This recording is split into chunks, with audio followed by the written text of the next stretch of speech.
एवढं मला माहिती आहे, मी सांस्कृतिक मंत्री होतो, सुदैवाने छत्रपती शिवाजी महाराजांच्या विचाराची सेवा करण्याची संधी मला प्राप्त झाली।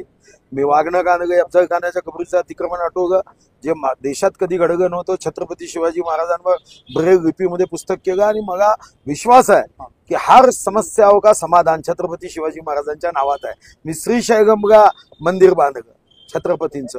मला असं वाटतं की छत्रपती आमच्यासाठी देव कदाचित नसतील, पण देवापेक्षा कमी नाही आहे, आणि म्हणून त्यांचा अपमान करणाऱ्याला दंडित केलं पाहिजे। जर कायदे आता अपुरे असतील तर पुन्हा कायद्यामध्ये ऍडिशन केलं पाहिजे, ज्याच्या संदर्भात मी एक अशासकीय विधेयक मांडलं आहे।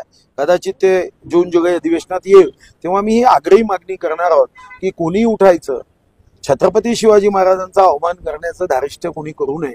छत्रपती शिवाजी महाराज होते म्हणून तुम्ही आणि आम्ही आहोत, ते जर नसते तर आजही आमचा देश हा कदाचित लोकशाही मार्गाने पुढे जाऊ शकला असता का, हे प्रश्नचिन्ह आहे।